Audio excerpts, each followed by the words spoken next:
Naku po, ito na po ang gugulat sa inyo. Pro Marcos, nakisali din sa protesta. Solid loyalista, solid Marcos. Ito daw ang bagong Pilipinas. Pero ito ang nangyari. Nilanggam ng DDS at mga pro Duterte. Nilangaw ang mga loyalista. Ito yung tinatawag natin mga kababayan na mga loyal na tanga. Yan po yung sinasabi ng mga komento. Niloloko na loyal pa. So pakinggan po natin ang mga balita. Nagulat ang mga tao. May pro Marcos pa pala. Ito po. Alamin po natin ang pinakahuling sitwasyon sa Menjola, Maynila mula kay Radyo Patrol, Trisha Lindo. Trish. Yes, Christian at Victoria, good morning. Sa mga oras ito, nagmarcha na yung iba't ibang grupo ng mga manggagawa mula ni Nicanor Reyes sa puntang Recto sa Menjola. Ayon sa mga nakausap nating mga relista, galing sila sa UST kanina at hintay pang ibang kasapi na pumwesto sa May Quiapo at Manila City Hall. Bukod sa mga nakabalandrang karatula na may panawagang labanan ng korupsyon, agaw pansin dito din yung mga litrato ng politiko, kabilang na ang Pangulo at ang Vice Presidente na may talikala. Kanina, Christian at Victoria, bagamat hindi ko na natanong itong mga nakasalubong ko kanina, may mga ilan din akong mga nakita pro-BBM na nanggaling sa Menjola. Ayon sa nakausap kong tauhan ng Traffic Bureau, naging sandali lamang yung naging gathering nila dito sa may Recto malapit sa University of the East. At kaninang 9 a.m. yun, pero so nakaalis na sila. So kumbaga parang ibang grupo na ng mga manggagawa yung pumunta na dito. Yung mga pulis na nakaantabay kanina malapit sa University of the East hanggang dito, hanggang ngayon ay nandito pa rin sila. Kumbaga parang ilang linya rin to ng hangin ng mga pulis na nakapwesto dito bukod pa dun sa mga concrete barrier at saka mga barikada na merong barbed wire. Kanina, Christian at Victoria, kanina lamang ito, nagkaroon ng dialogo sa pagitan ng mga pulis saka ng mga rallyista kasi pinapakita lamang na permit itong mga manggagawa na pumunta dito sa Menjola ay yung kumbaga parang application copy lang na application ng ang kanilang pagpoprotesta ngayong araw. Ang hinahanap kanina mga pulis ay yung kumbaga parang approved copy nito. Sinasabi ko sa mga rallyista, nasa lawyer nila yung approved copy nito. So kanina nagkaroon ng discussion or pagkakasundo kung hanggang anong oras basa na sila magtitipon dito. Ang sinasabi ka ng mga rehista, as much as possible, sana bigyan sila ng at least ng 1 hour or at least hanggang 1 p.m. Rather, yung kanilang pagtitipon, lalo pat marami silang mga speaker, mga 10 at aabutin ng mga 5 to 10 minutes or so yung pagtatanong pati itong mga mula sa hanin ng mga manggagawa. Ngayon lamang rin nakausap ko yung itong opisyal ng polis na nakatalaga dito at sinoordinate mo na kasi nila yung request na yun hanggang 1 p.m.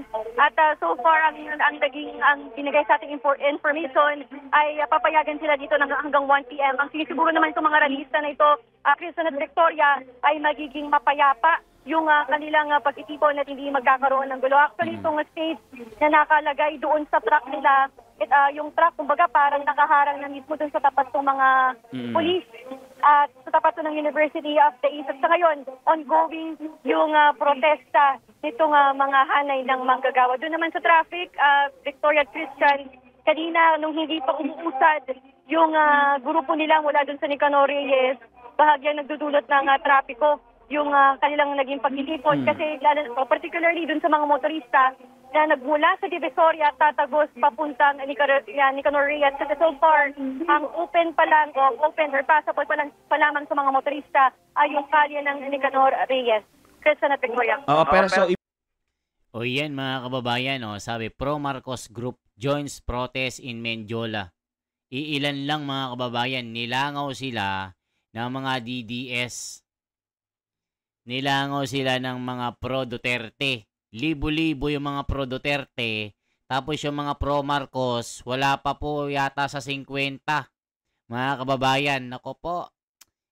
Kala natin, maraming loyalista. Ba't di nyo suportahan yung rally nyo? Ba't hinahayaan nyo na langawi ng rally nyo? Nako po, mga kababayan, ang sinasabi ng mga komento dito.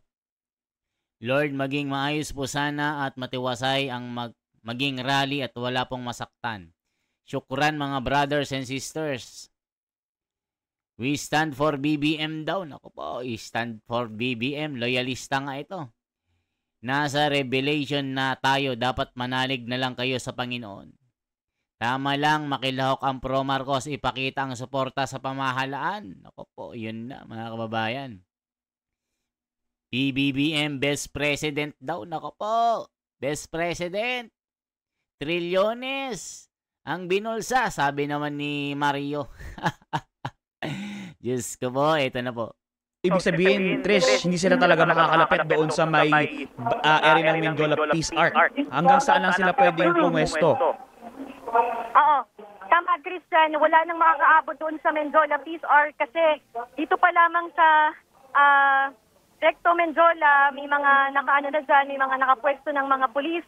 Doon sa magkabilang side ng Legarda, malapit sa may San Sebastian Church, at saka malapit dun sa Bustillos Intersection, sarado na yan simula kagabi pa. Sa ngayon, nakapwesto sila exactly dito sa may University of the East. At sa may distansya pa rin naman sa pagitan ng mga ilang metrong distansya sa pagitan ng mga pulis saka ng mga rallyista. Christian, matagtag ko na rin, bukod kasi o after nitong mga hanay ng pulisa, dito sa may bungad ng Sarecto, malapit sa University of the East, meron pang mga nakabalandrang 3 container van ito, tapos isa pang fire truck. So talagang mahihirapan sila na makausad hanggang sa loob. Kung sakali man gugustuhin nilang o talagang magpumili sila na makapasok hanggang dun sa Mendiola Peace Arc. So ngayon, kahit hinihintay nila yung copy ng mismong approved permit nila, pinapayagan sila muna magprograma dyan, hindi sila paalisin. Oo, tama, Christian. Sa ngayon, ongoing yung kanilang program. Yung nakausap ng police kanina, ang sabi, approved daw na, okay, sige, hanggang 1 p.m. yung magiging protesta nila. Yung sabi naman nung parang members, itong grupo na manggagawa, ay ihahabol nila yung approved copy na sinasabi nilang napirmahan na. Christian. Oo, naku, ito na naman. Permit issue na naman pala ang problema dito na sa Mendiola. Trisha, maraming salamat. Sorry, Victoria, pakiulit yung natanong. Hindi. Nag-comment lang kami ni partner na permit with the... Pangit lang nung line ng mga reporter. Nag-e-echo yung mga boses. So sabi ng Katoliko, CBCP urges November 30, protest to stay calm. Okay naman, pero kanina nagka-tensyon, nagkabalyahan, nagkahilahan ng leeg. Ano sabi po? BBM daw, best president. Aba, ang galing, best president. Pro Marcos, medyo malaling pera yan Drama lang ang rally. Binobola lang nila ang sarili nila. What the fuck daw. Nakikisa para di matanggal si Meme M. Naku po. Fear and love of God first and foremost. No God mocker. No to God insult. No unbelief of God. No to hater of God. Godliness, righteousness, justice. No to accusers. Red tagging harassment. Ayan kakampi natin ng Diyos laban sa kampon ni Satanas. Ang Diyos ang gagabay sa may mabubuting kalooban. Mahal na Pangulo, kung anong mangyari sa rally na yan, pwerahin kong bababain sa pwesto, gamitin muna ang huling kapangyarihan mo. Wow, declare martial law daw, that's better daw, mga kupal. Di lalo siyang nilubog ng taong bayan kung magmamartial law siya. Mag-isip-isip kayo mga loyalista, hanggang ngayon, loyal na loyal pa rin kayo kahit niloloko na kayo.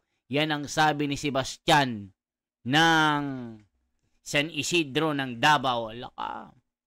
Bantayan nyo mga anak nyo, may mga taon na nanlilin lang ang mga kabataan taong labas. Solid for BBM daw. Ang galing. Solid BBM lang. The best president daw. Ang galing naman. Best president si BBM sa mga loyalista. Kahit pinagnanakawan na loyal magkano?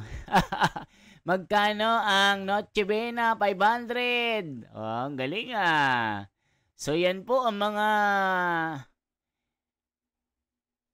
nag-iinitang mga balita ngayon, mga kababayan ko.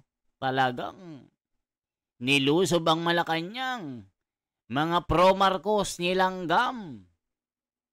Naging kawawa dahil sa dami ng mga pro-Duterte.